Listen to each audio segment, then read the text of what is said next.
Hello, everybody. Hope everybody's having a good day today. Um, Thursday, April 14th. So we're just, of course, as always, we're going to wait a few minutes to give a few people a chance to get in here.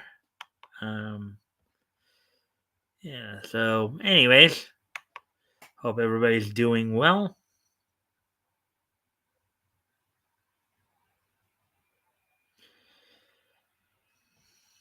It's too late to turn back now.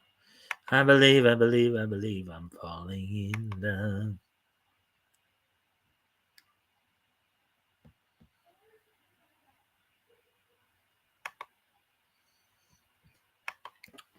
Well, there goes Max on his routine mission. Will he lose or win?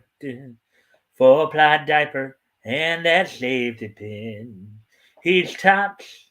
I mean terrific. I don't know another word that says it so specific. And there goes Max, new time hero. Victory I cried. Four-ply diaper and that safety pin. Fantastic, Max. Let me see what else. Everybody shout. Come on, let's hang out. It's time for the groovies get together.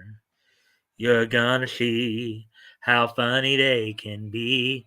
Well, it's time for the Groovy Ghoulies show. Do, do, do, do, do. Lassie and the Rescue Rangers. Lassie and the Rescue Rangers. Birdman.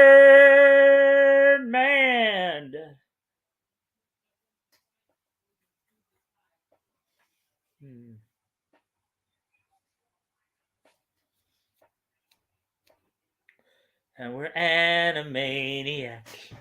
We have paid for play contracts.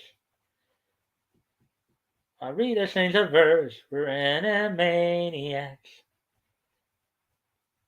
Pinky and the Brain, they want to rule the universe. Slappy whacks 'em with her purse. Buttons chases Mindy. Arita sings a verse. The writer split. We have a script. Why bother to rehearse? We're animaniacs. We have paid for play contracts. There's baloney in our slack. Animani, totally insane. Animaniacs. Those are the facts. I'm Popeye the Sailor Man. I'm Popeye the Sailor Man. I'm strong to the finish when I eat my spinach. Popeye the Sailor Man. Let's see, what else? Hong Kong Fooey, number one super guy. Hong Kong Fooey, quicker than the heat. Bop, wop, bop, bop. Hong Kong terrific. Let's see it. Scooby Dooby Doo, looking for you. Scooby Dooby Doo, where are you? All the stars are here, waiting for you. Couldn't have a show without ya. Scooby, Scooby Doo. Hey Scooby, where are you? Over here.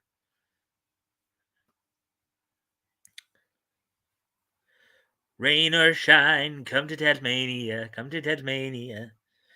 Wendell T. Wolf, Bushwhacker Bob, Mummy Go Mom. A gator and actor always left shore. If you have a deal, just call Company Bob.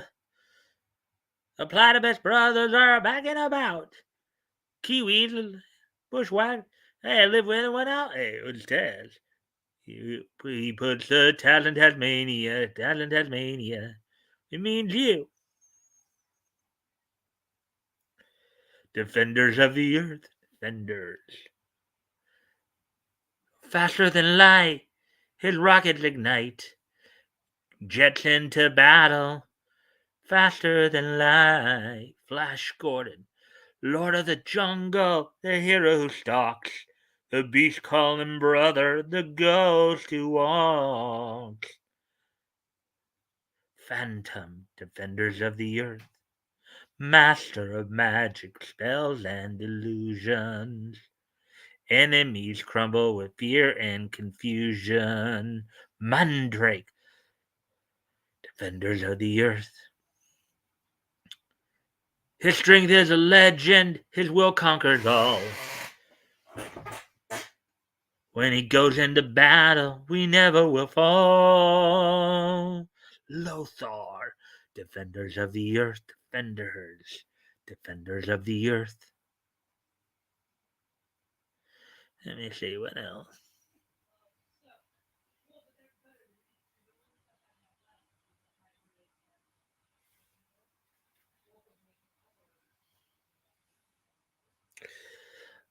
As they got hit by cosmic ray. No need to fear, just they're here. Just call for 4. Fantastic Four, that's what the score. Not Fantastic Four. Reed Richards is elastic. Sue can fade from sight. Johnny's a human torch. The thing just loves to fight. All for 4. Fantastic Four. That's what the score. Fantastic Four. Iron Man. Iron Man. Iron Man. Iron Man.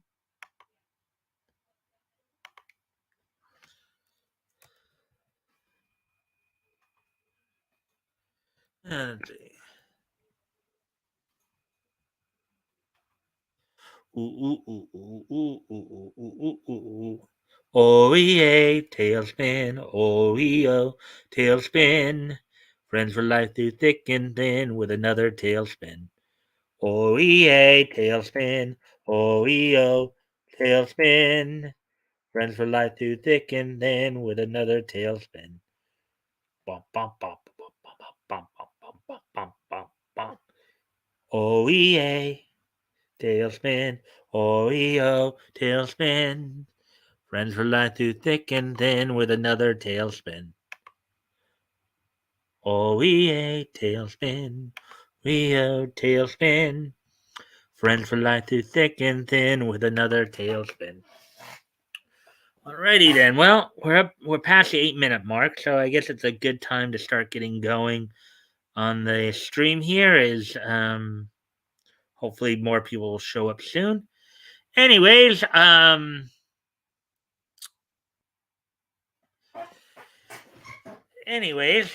so here's what's on tap for tonight. We got 5 stories to go over, 4 articles, and of course a little bit of an AEW wrap up in terms of the pro wrestling side of it.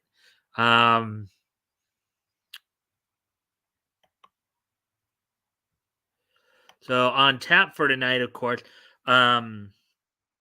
Eric Larson claims that we got 2 comic stories, 2 anime related stories. They're all 4 from Bounding into Comics, plus the AEW wrap up from last night. Image Comics founder Eric Larson claims the original sin at Marvel and DC was making every character straight and white. Argues against changing established characters as a fix. Also, there's a new report out that claims that Warner Brothers Discovery is to make huge changes to DC Comics, want to revitalize Superman on the big screen. While on the anime side of things, there's a new teaser out for the latest One Piece film. Red gets a new teaser introducing original character Uta, and Star Wars composer John Williams is to provide the soundtrack for the Ao Orchestra anime. So that's going to all be pretty interesting. Also, as I said, we got some AEW news to kind of go over. So, with all that being said, I guess it will be time for us to go then. Oh, wait a minute. Oh, okay. Anyways, then the wrong screen there. That's why it wasn't responding the way I want. Anyways, let's go ahead and get started then.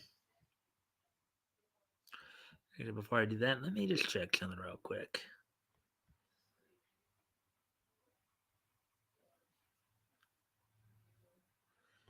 Let me see. Just seeing if.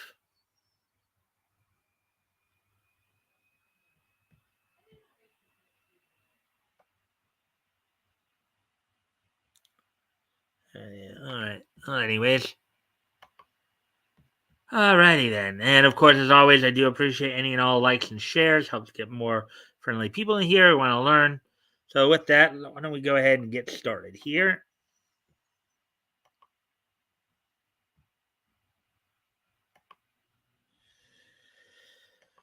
All right, so here we go. Why don't we go ahead and get started then?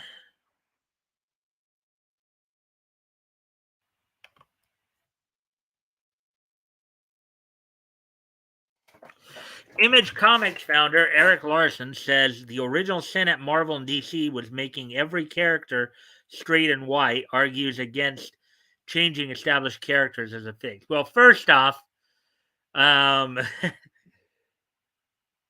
you got to remember the times a lot of these characters are created. There weren't a lot of out people to begin with, and actually they did start making original like black characters in the 70s there, John Stewart, Storm, all that. So Black Panther. So um, let's see, Black Lightning. So article by Spencer McCauley, um, published yesterday. In his latest take on the ongoing issue of race swapping in comic books, an issue which he seems to flip flop on every time he speaks on to it, which is kind of true. That actually, that does seem kind of true. Because yesterday he was all over it, but now he's back to Image Comics. Again, this guy Eric Larson seems like a bandwagon rider. He just rides whatever bandwagon happens to be on. You know, it's like you just like going for the ride, I guess. But anyways, um, Image Comics founder Eric Larson has claimed that quote the original sin at Marvel and DC was making every character straight and white unquote. And I will say this again. I know I just said it, but at the time, a lot of the more iconic characters like Superman, Batman, Wonder Woman, you know,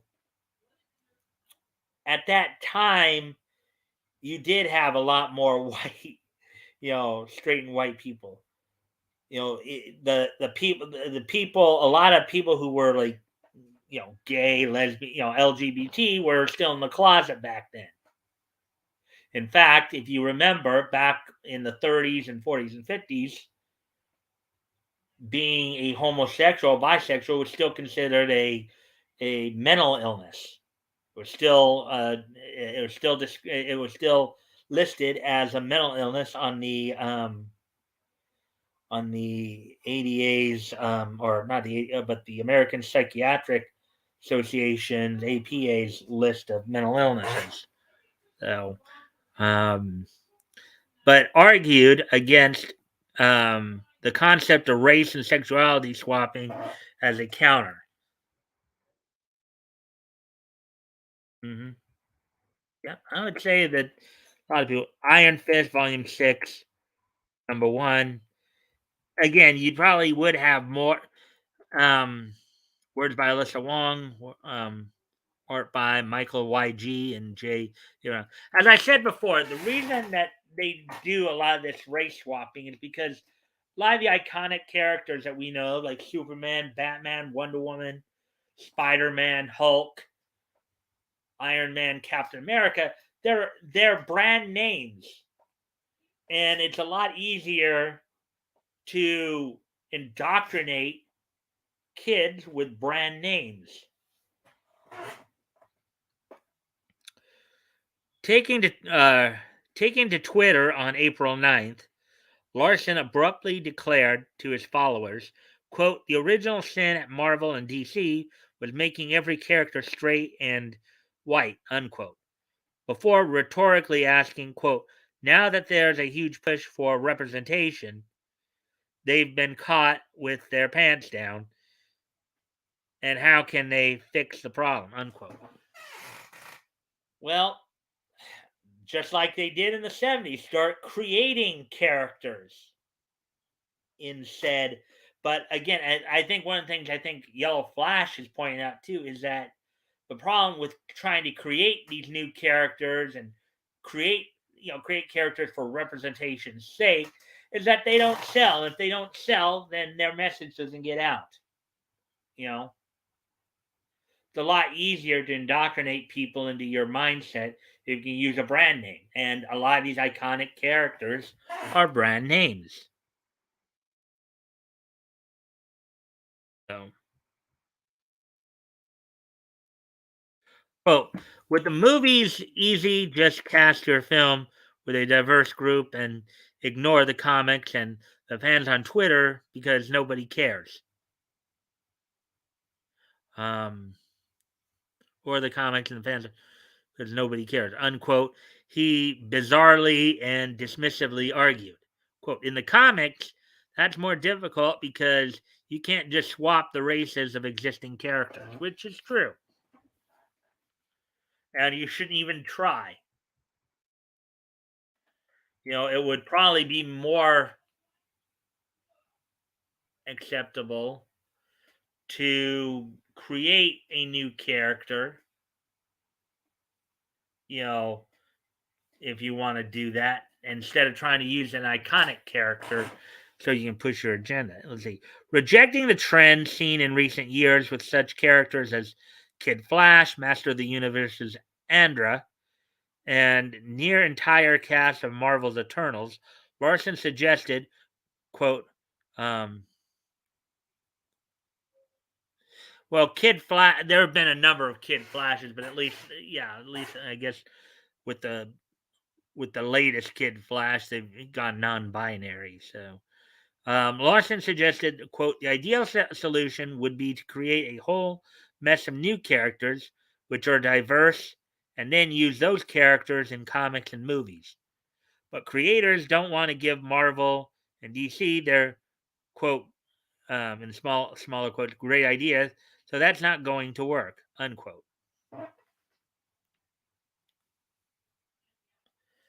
hmm I mean, if these creators think that these characters will sell, why wouldn't they, you know, sell them to Marvel? Quote, instead, they'll do things like have characters inherit the role from a white character, which pisses off the fans or of the original character and always seems like a temporary change, unquote. He explained, quote, inevitably, the original will return, and that will leave their replacement out in the cold. Well, yeah, because iconic characters are timeless. Okay, just you know, to market something, again, the idea. Now, the reason again they made John Kent and Tim Drake, buy is to kind of because they thought it would be a moneymaker, but it's not. A lot of fans are going to reject that. We've seen that. Larson ultimately opined, quote, if they're savvy, they can transition their replacement character into a new role, but largely it's pretty messy and leaves readers on all sides PO'd. Mm-hmm. Yep. And again, we've been seeing that quite a bit. See if there's anybody here. Still, I'm the only one here. Well, at least somebody came in and gave me a like, so that's good. I thank them for that.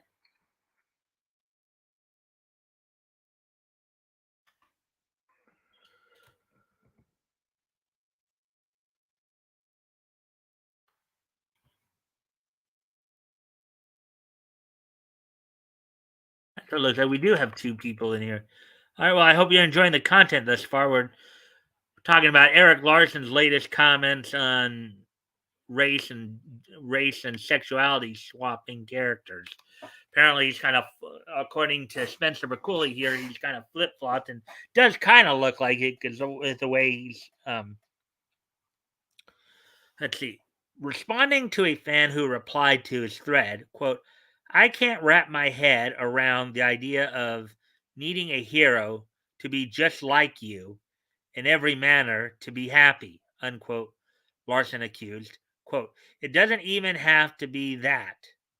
But if a title never includes anything but white characters in this day and age, I would think something's gone wrong with the creator. All right, now that might be a slightly valid point. I mean, you do have more you do have, obviously we do have more mixed characters in America, and obviously when you have other locales like Asia, it would be natural to sit there and have more Asian looking people. you know, um,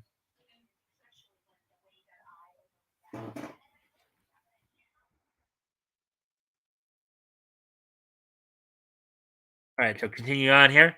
Curiously, just prior to this accusation, Larson responded to a Brazilian fan who asserted, quote, real comic fans don't care about skin color or ethnic background. They care with character, stories, etc. It was even Martin Luther King Jr. who advised us to not judge by the color of one's skin, but judge by the character of an individual. Larson said, quote, understand that you aren't every fan. Your experience is not universal, unquote. Yeah, but I would say there are more fans who probably are in line with his. Larson's right. This guy may not be every fan, but there are a lot of fans out there who do think this along the same line this guy does. Um, quote, it's foolish to assume that everybody feels the same way that you do, unquote. And okay, you don't assume everybody, but you do assume a lot of people. There are a lot of people who do seem to share his point of view. He said, quote, many readers like having somebody that looks like them exist in the comics they read. Well, here's my answer to that. Why not just imagine yourself interacting with said characters? If you really want to be a part of that world, do that, or see if you can find access, and maybe access will let you go through the portal into the DCU or the MCU. I mean, if you really want to be part of the comics world, you can do that too, people. Use your imagination there.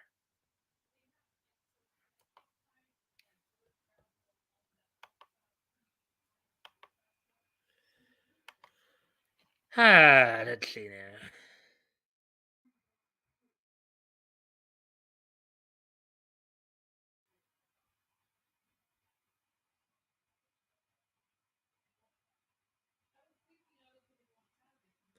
So here's the tweet right here. So from the Brazilian fan, I'm Brazilian, Latin American. I never felt the need for Savage Dragon, Spider Man, Spawn, Captain America, Batman, Wolverine, or Cyclops to be Latinos in order to be like them.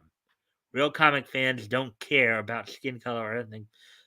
They care with character stories, etc. No, no. Larson would later add, again without a hint of irony, that he was, quote, not a fan of characters whose only shtick is their racial or sexual identity, unquote. Quote unquote, that's just lazy, he said. Well, at least there's something I think everybody can agree on. Yes, that is lazy. Again, if you really want more representation, create new characters to represent. Don't try to use iconic characters. But the reason, of course, that a lot of these companies want to use iconic characters is because it's easier to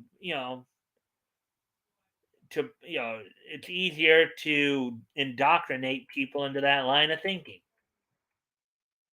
It's like, well, if you think Superman's cool, then I want to be like Superman. If Superman is bi, then I want to be bi. That's kind of the and I'm just quoting. It's not I'm straight.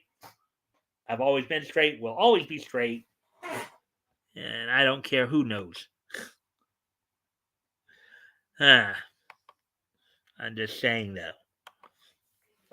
As noted above, despite Larson's recent headstronginess towards the topic, the Savage Dragon creator has continued to bounce back and forth between conflicting opinions nearly every time the subject is brought up. Yeah, it just seems like Eric Larson is just a bandwagon rider.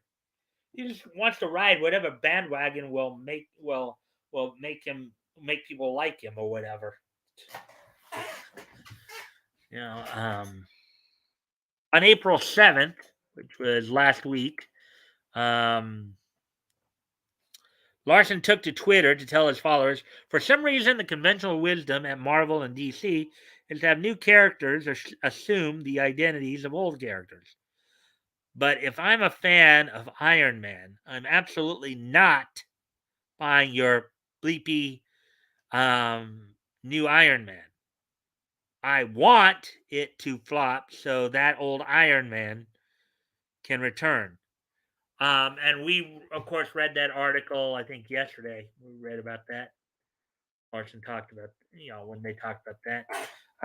Quote, and if you're going to reinvent a character from the ground up, why not just create a new character? He continued, which a lot of people would be asking. Quote, you've done 90% of the work already. Why not give that character a new name and let the old one continue to exist? Because they want to use the old character to indoctrinate people into their line of thinking, particularly kids. That's why. Albeit, to be fair, as I think as Flash and a few others have pointed out, as Yellow Flash and a few others have pointed out,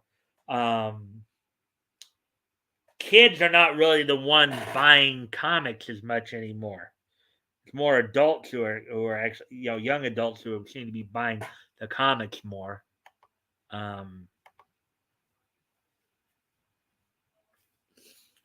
Let's see.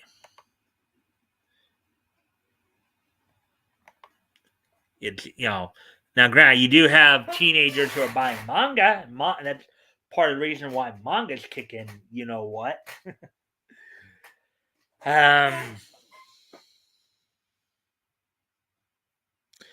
Okay, continue on with the story. Yet, roughly 2 weeks prior, on February 23rd, Larson advocated, quote, instead of changing Punisher's chest emblem, they should just have Frank finally realize that he's gay.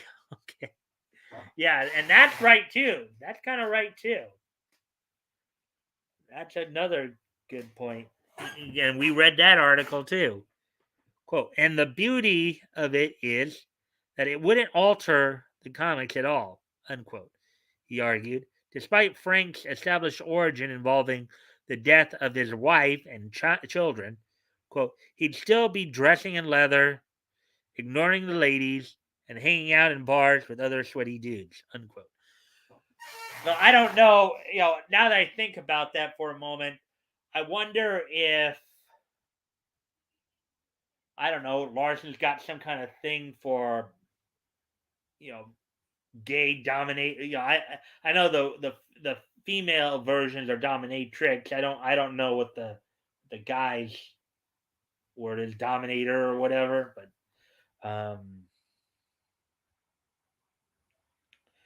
I don't know. Maybe Larson's got a thing for that. Don't know. Don't care.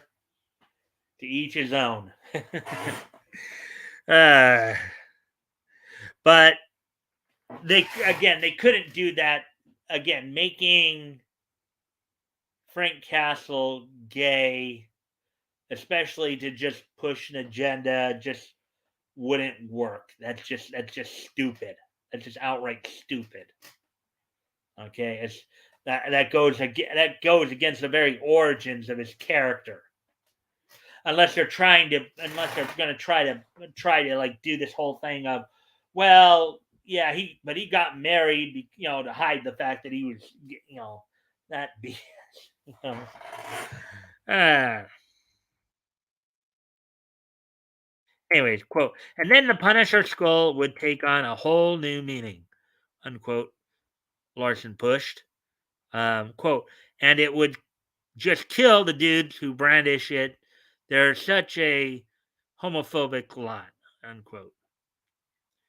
Yeah, Larson at times can seem like a liberal leftist shill. He seems more like a bandwagon writer. Because over the last few weeks, he has kind of gone back and forth on the matter. In fact, what do you make of Larson's take on Marvel and DC's original sin? Let us know. Well, I think he's an idiot. I think he's a bandwagon writer.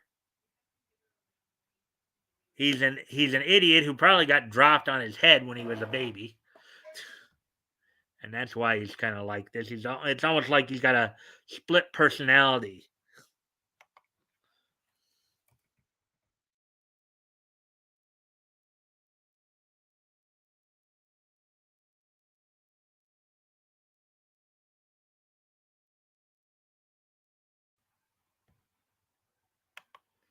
Anyways,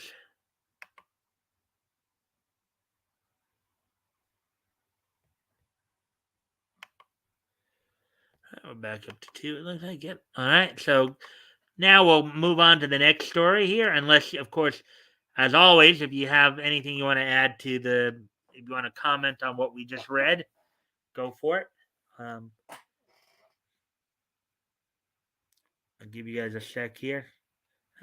Actually, I gotta go off camera here for a moment. I'll be right back.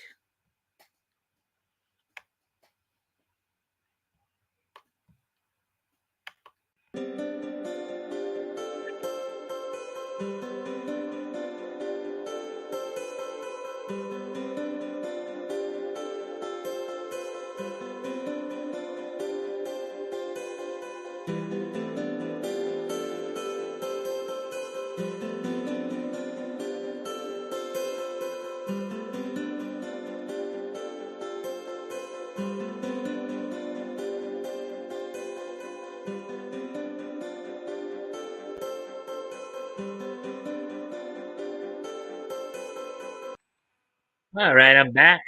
I'm about to sneeze there, so let me make sure that. Anyways, moving on to the next article here, and if um,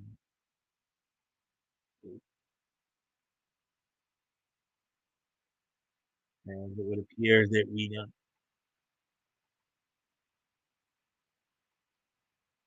All right, so let's move on. And just in case you're wondering who that is right there, that's the Spectre. He's a DC, the DC character that was created back, I think, in 1940, 41, around there. Came in a little earlier. Anyways, new report claims Warner Brothers Discovery to make huge changes to DC Comics. Want to revitalize Superman on the big screen, and of course I know it's been talked like EVS has talked about this quite a bit, where they've talked about the upcoming quote unquote bloodbath. Article by Jonathan Trent published earlier today.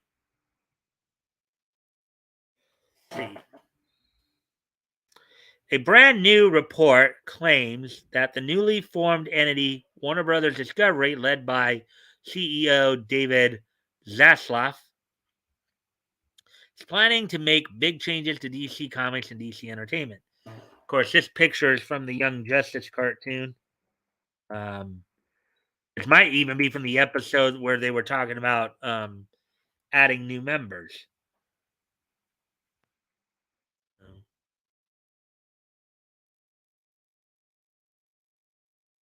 This new report from Variety's Brent Lang and Matt Donnelly claims, quote, top leadership have been toying with the idea of turning DC into its own solidified content vertical, unquote. Whatever that means, I haven't heard it said that way before. I'd have a little trouble figuring out what they mean by that. If this ends up happening, the report notes it will affect DC Films' currently in development streaming series from Warner Brothers Television and overall DC creative team. The overall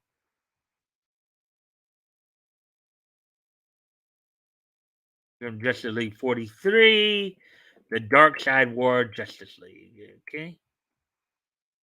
Interestingly, scooper Mikey Sutton made a similar claim during a live stream with YouTuber Sil Abdul back on February 1st, 2022, so a couple months back. Sutton said, quote, he wants to consolidate everything film and TV as DC Studios, so it will be a consolidation, unquote. He would reiterate, quote, he's talking about consolidation both into one, unquote. He went on to detail, quote, what we're looking at here, still, is a connected universe with television and film, in the same way that Marvel's connecting the Disney Plus shows with the cinematic counterparts, unquote. Anything try to change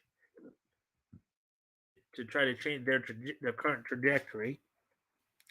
According to Variety, not only does Warner Brothers Discovery allegedly want to have DC become its own solidified content vertical, but they want, quote, to have the disparate elements more closely aligned in order to maximize the value of the superhero stable, unquote.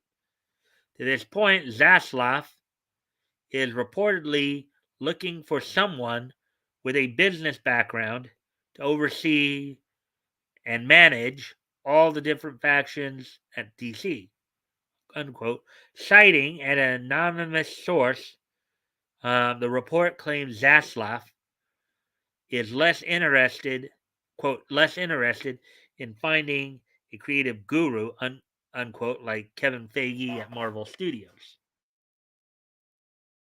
Here's a scene from Superman animated series. On the actual current side, the report says, or on the actual content side, the report says Zaslav and Discovery want to create a, quote, coherent creative and brand strategy, unquote. Basically, I guess to make it all one universe, I would think they're getting at there. Something DC currently lacks, as seen in many of their recent releases, such as Peacemaker, Zack Snyder's Justice League, Birds of Prey, and Wonder Woman 1984. As part of this coherent creative and brand strategy, Discovery wants to ensure DC Comics' top characters, like Superman, are being utilized. The report claims Discovery believes, quote, top shelf characters such as Superman have been left to languish and need to be revitalized, unquote. As long as they don't do in the films what they're doing in the comics, I don't see that being a problem. I think a lot of people might enjoy that. As long, of course, they don't do what they're doing in the comics, of course. Let's see. Zaslav and his team also allegedly want to see more films like The Joker, as they believe it is a shining example of how second build characters from the DC library can and should be exploited, unquote. There's a Joker right there from Joker via flashback of FM YouTube.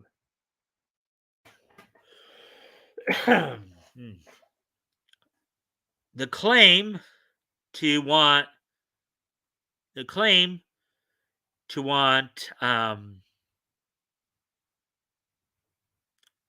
want to have coherent creative and brand strategy, but then to also tour complete one offs like the Joker seem to be at odds with one another. So it will be interesting to see if there's any actual validity to this report and what Warner Brothers Discovery does with DC moving forward. However, Sutton provided details on this as well, saying, um, quote, this whole um, this whole pocket universe um, is something he wants to use sporadically. It's not something that he just want to give out to anybody. Quote in small quote, hey, get your own universe, whatever, unquote unquote.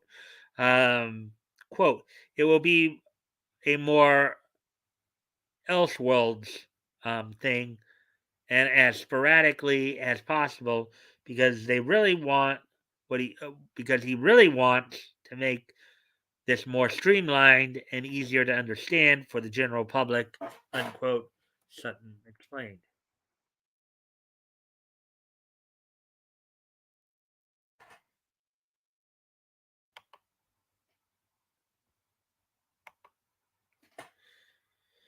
Hmm.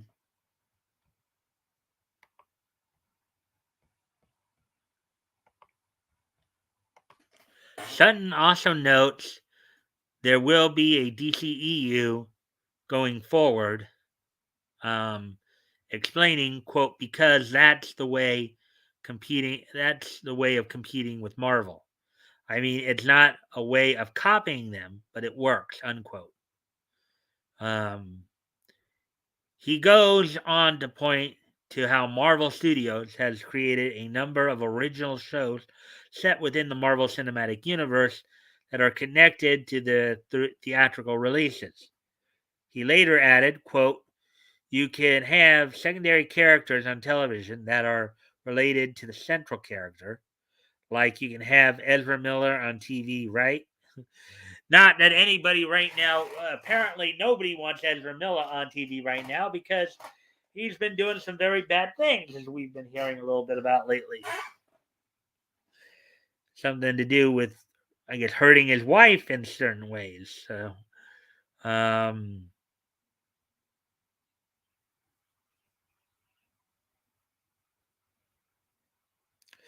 but you're gonna have spin-offs from the franchise on HBO Max and the build and then build it up from there.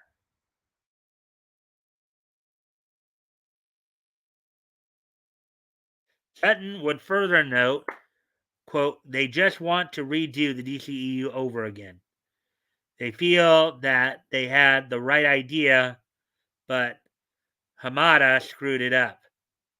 Totally screwed it up because what they had was working, but again, they cut up uh, they cut up BVS or Batman vs Superman. I guess they chopped up Justice League, gave it to the wrong director. There was so many mistakes. Um, but they had the right idea, though. Quote, saying The Rock wants to create a DC universe, he's in line with Zaslav, and they both want the same thing, unquote, Sutton said. The Rock being Black Adam there. The report from Variety further puts itself and talk about not having black characters. Look, Black Adam is black. Granted, he may be of Egyptian origin, but he's still, you still got diversity there.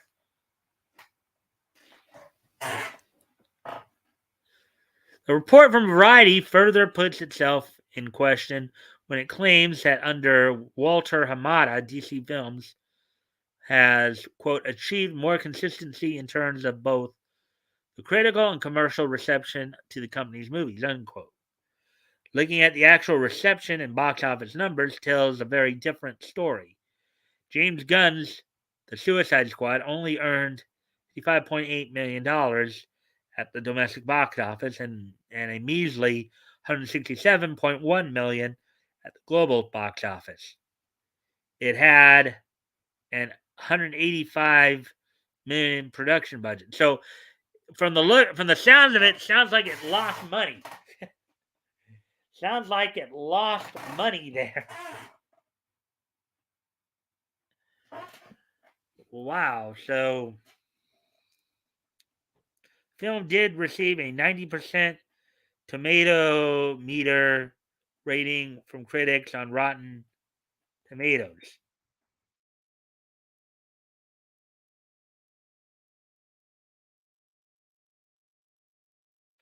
Suicide Squad wasn't the only film that struggled at the box office.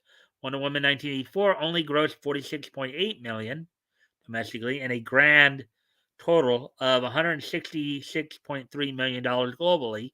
It had a production budget of $200 million. The film was also panned by critics, receiving a 58% Toastmaster score on Rotten Tomatoes.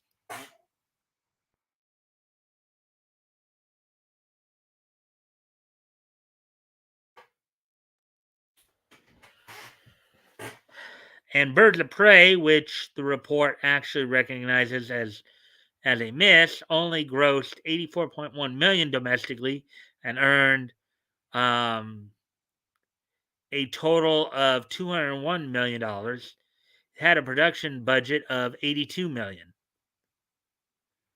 All right, well, at least they made money with that movie, it sounds like.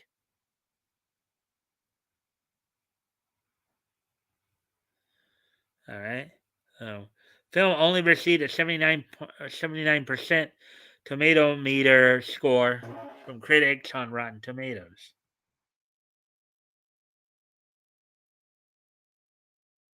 Finally, one of the big changes the report claims Warner Brothers Discovery will bring is a larger focus on video game development. Although the report does not provide any real details on this. Gotham Knights and Suicide Kills the Justice League are two large DC Comics based games that are currently in development. Of note, the report barely mentions the actual comic book publisher,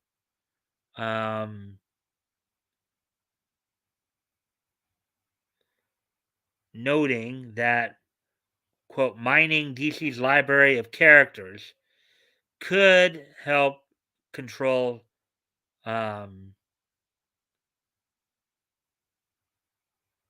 spending as Warner Brothers um, as Warner Brothers um, Discovery owns the underlying intellectual property.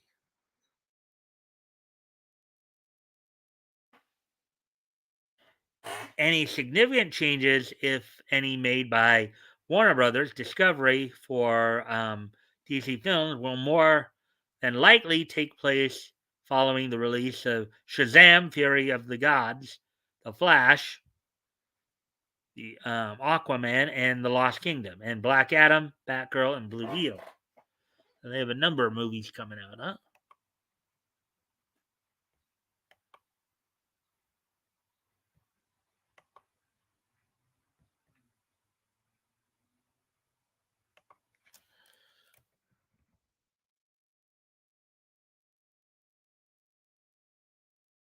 Again, if there's anything here that grabs your attention, feel free to comment.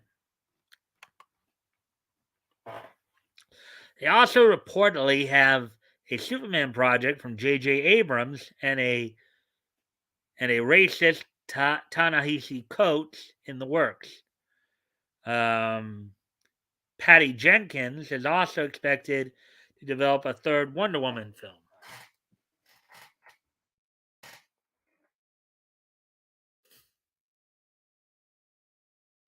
What do you make of the new report? What kind of changes do you want to see made by Warner Brothers Discovery when it comes to DC Comics?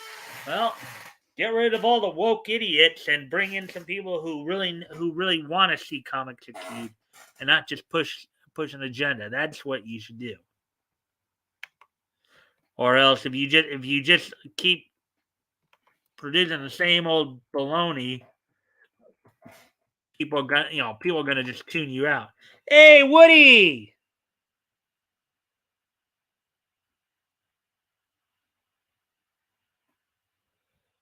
Whoa, this must be my boy Zach writing this. Well, it is from his site, Woody. Um, but no, I don't think he was the one who was. Um, the last article I just finished reading was actually written by Spencer Bakuli, believe it or not. And we've read his work before. And I thank you for the like and share. Hopefully, we can get some more friendly people in here. Um, so, anyways, we're done with the comics portion of the article. So, we're going to now head into the anime portions here. All right. So, here's the first anime article we're going to be looking at here.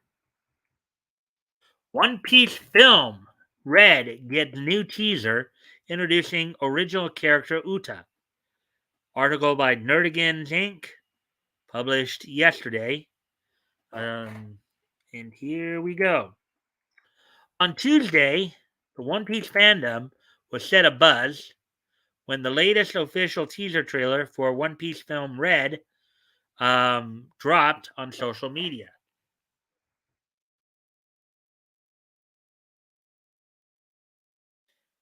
Scheduled to premiere in Japan on August 6th, 2022, One Piece film Red has thus far um, been the most anticipated movie of the franchise.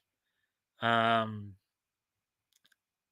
Least of all because it will see the most input series creator Eiichiro Oda in any of the Straw Hats cinematic outings. In fact, thanks to his involvement, many see One Piece film Red as the franchise's own equivalent to Dragon Ball Z's Battle of the Gods.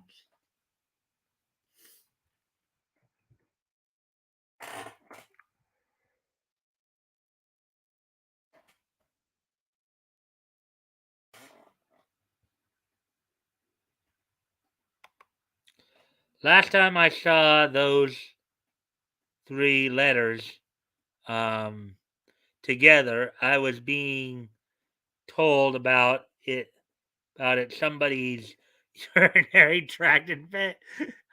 Oh, in fact, no, I think that's UTI, not UTA.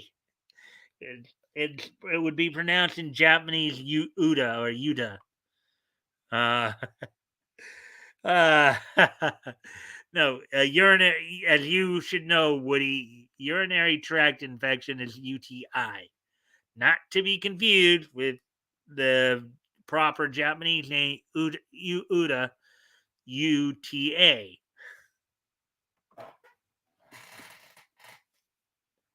Anyways, I'm going to go off camera here for a quick moment because it does seem to be getting a little dim in here. So I'll be right back.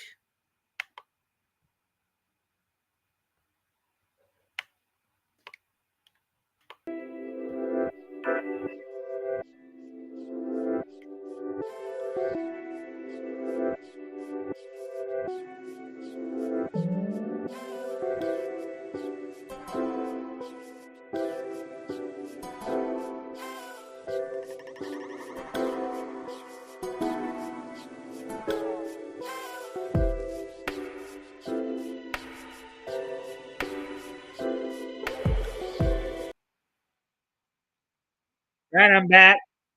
Thank you for straightening this out. No problem, Woody. Anyways, back to the article here.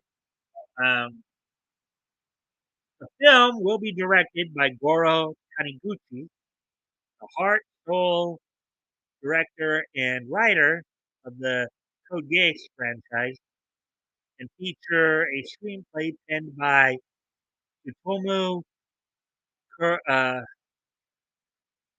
Kuroiwa,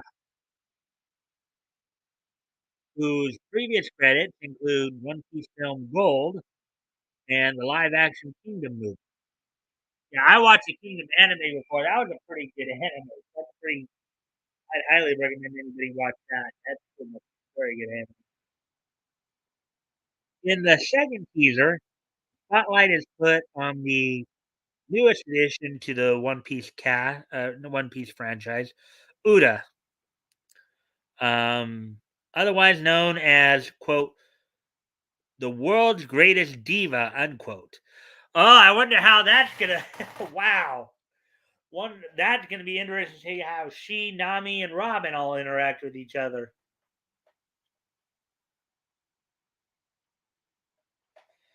That's gonna be interesting. A young woman who can best be described as the pop pirate princess version of Ember from Danny Phantom. Look at that.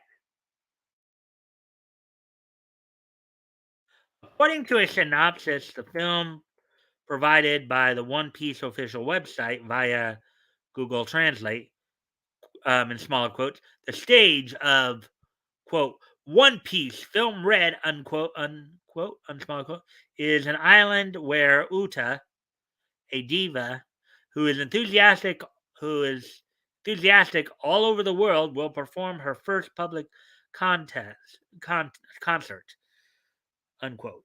Quote, Uta's singing voice, which was transmitted while hiding her identity, is said to be another dimension, and the Straw Hat Pirates who gathered to look forward to her singing voice, as well as pirates, the Navy, and all kinds of fans from all over the world gathered at the venue, unquote.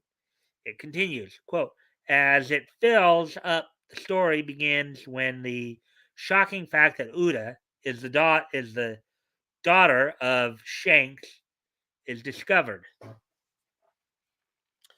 Daughter of Shanks, who of course was the guy who was a friend and protector of Luffy as a child.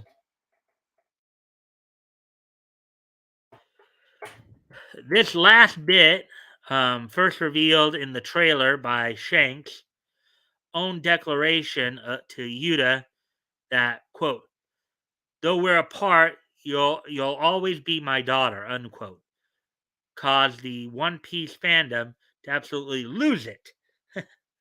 Since the trailer dropped, the hashtags One Piece Film Red, Shanks, and Uda have all hashtagged, of course, have been regularly trending on Twitter.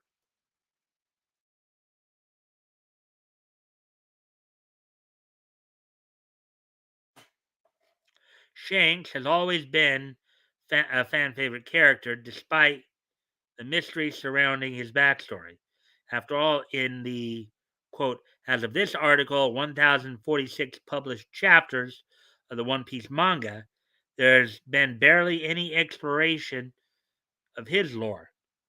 Further, with Shanks and Luffy having a close relationship, it will also be interesting to see if the red haired pirate ever told Luffy about Uda, um, much less the fact that she is his daughter. It's going to be very interesting. The teaser trailer also gives us glimpses of Kobe and Helmepo, um, amongst the crowd at of Uda's fans.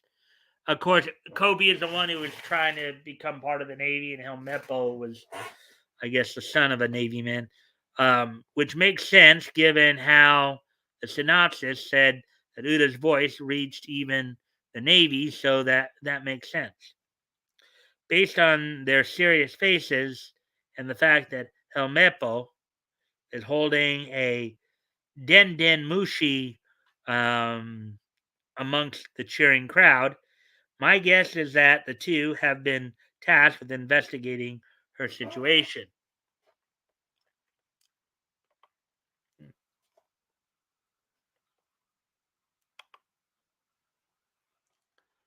All right, let's see. Oh, let's see.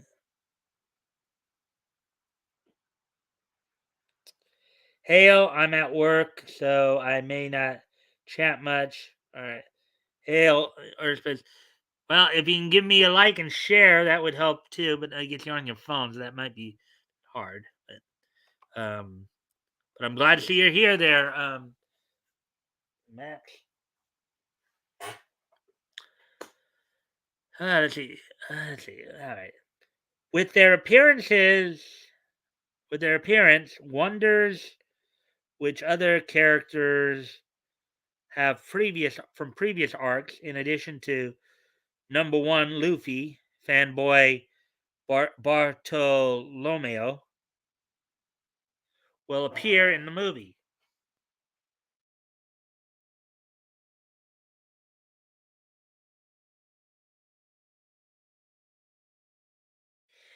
Let's see. So that's from the One Piece film Red. In addition to the trailer, Oda released three new pieces of concept art produced for the film, showing off preliminary art for Yuta. So here's that right there.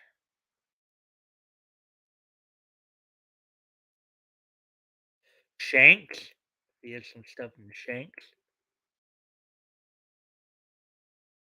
A new character, Gordon.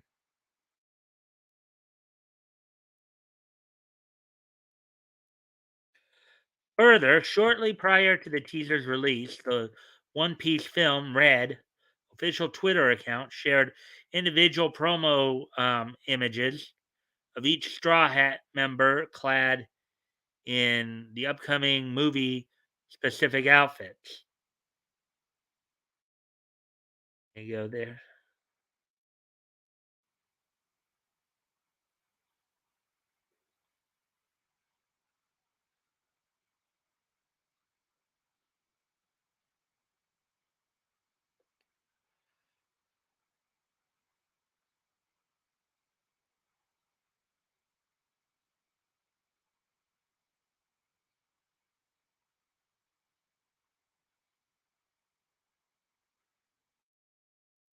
All right, so here we go.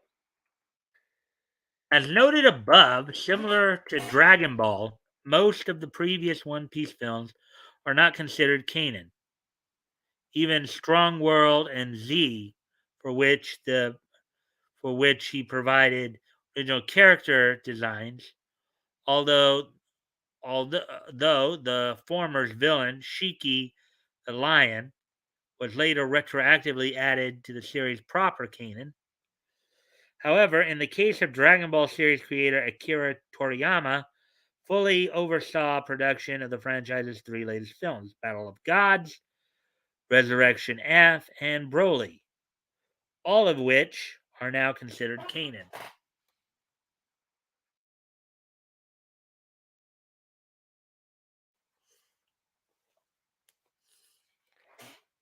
Uda and the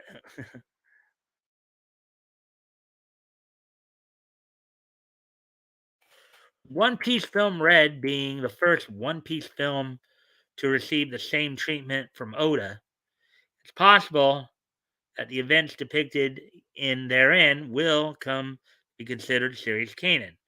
Either way, I can't wait to see this movie. What do you guys think of the second One Piece film Red teaser trailer? Do you think the events of One Piece? Well, it could be.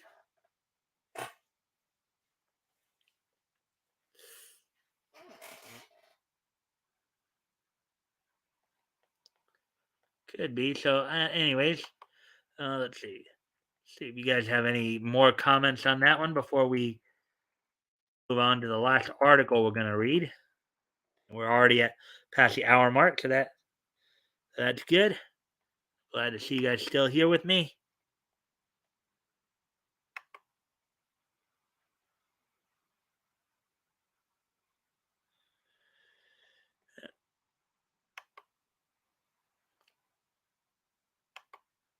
All right. So, anyways, on to the last article we're gonna read tonight.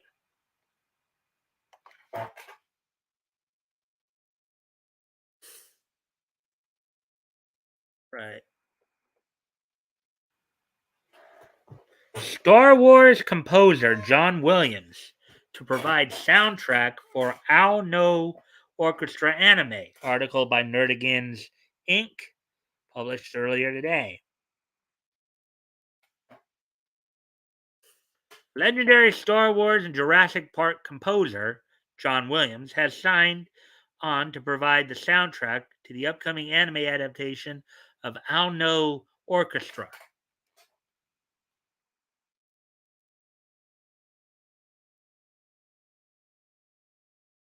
I guess this is from the manga series. Yeah. Yesterday, Shoga Kukan's Manga One and Yura Sunday deputy editor Kobayashi Sho announced via Twitter that Makoto Akui's popular youth music manga Ao no Orchestra, um, serialized in his magazines since 2017, would be receiving an anime adaptation. Quote, what? Our no orchestra has been chosen to receive an anime? Unquote. He exclaimed. Quote, you can actually listen to the violin and orchestra performance scenes along with the youthful story. I'm looking forward to the expression of sounds such as classical masterpieces. Unquote.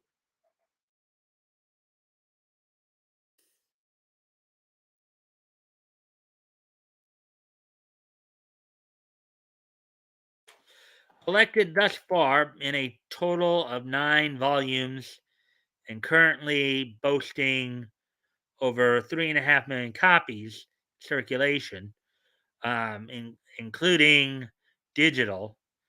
Our No Orchestra is a powerful music centric um, manga about a violin prodigy, Aono Hajime, yeah, Hajime, um, who quit playing when his professional violinist father left his family for reasons unknown. Feeling abandoned and seeing his mother broken by the father who taught him the love of playing violin, Hajime kept his love, violin, and music locked away in his father's abandoned studio.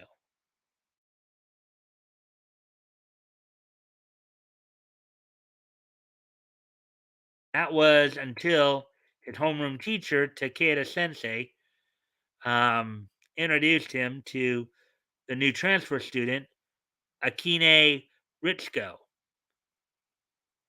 an aspiring violinist who Takeda Sensei says Hajime to who asked Hajime to teach. Eventually, through Ritsuko's sounds, Hajime rediscovers his own love for the violin as well as his sound.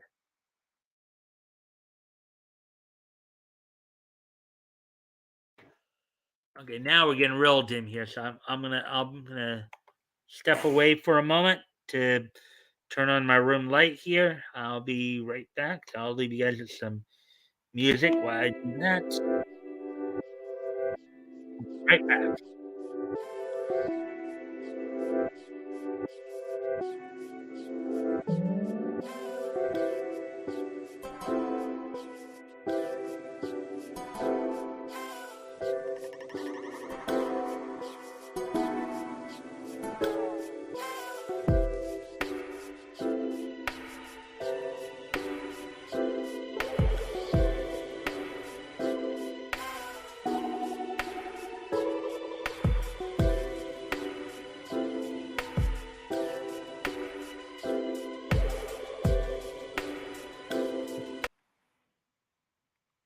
All right, I'm back.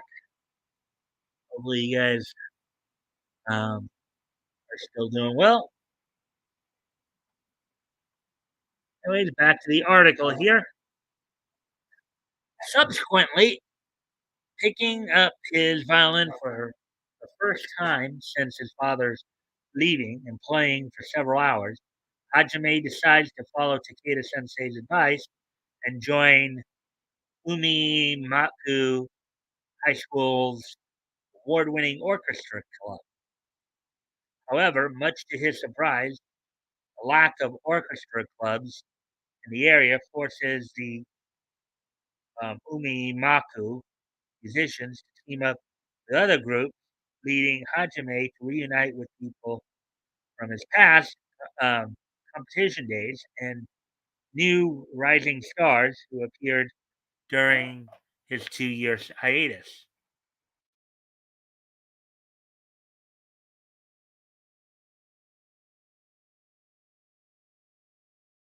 In addition, Show excitedly announced that John Williams had signed on to score the Owl No Orchestra. That's right, the composer of such beloved cinematic classics such as Star Wars, Jurassic Park, and Superman will be in charge of composing the musical score of a niche anime adaptation. I guess there he is right there from 2011. And there he looks kind of already up there in years.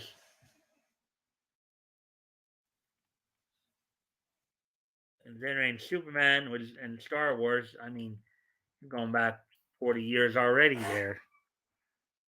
Quote, when I was in high school, I was playing John's songs such as E.T. in the orchestra club. And I want to teach myself that I will be connected to work in the future, unquote, wrote Show. Anyone who grew up playing in a school band, orchestra, wind ensemble, or any such musical group lately can comprehend how excited Show is feeling.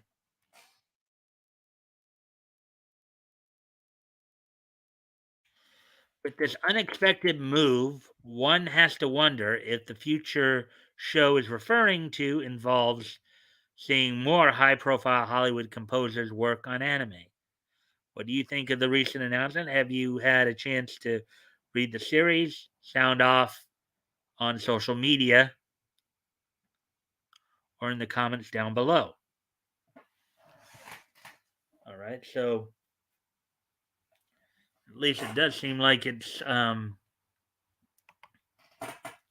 Oh, there we go with that one. So we're done with the article reading. So, and as I said at the beginning, of course, aside from the four articles that we read, there is some AEW news to go over a little bit here, as on last night's Dynamite, and I might have mentioned this at the end, of course. Samoa Joe did defeat Minoru Suzuki for the Ring of Honor television title, and then was confronted by Sanjay Dutt, Jay Lethal, and recent AEW or I guess the guy who's been training with AEW for a while now, Punjabi basketball star Sanjit Singh, um, Satman Singh, 7'3" monster debuting, and but as I was looking at that story on WrestleMania, the guys at WrestleMania think that this guy might be the Great Khali 2.0. Now, people know that Great Khali had great size, but was probably not considered one of the best wrestlers in the ring. And I know a lot of guys at WrestleMania are thinking that this guy Singh may be another Khali, but I guess we'll have to wait and see. But when you have people like Arn Anderson, like Tully Blanchard, like Billy Gunn, like Dustin Rhodes, who are great workers in their own right, to probably help this guy along. You have Paul White there. Probably Paul White will probably be helping this guy out quite a bit.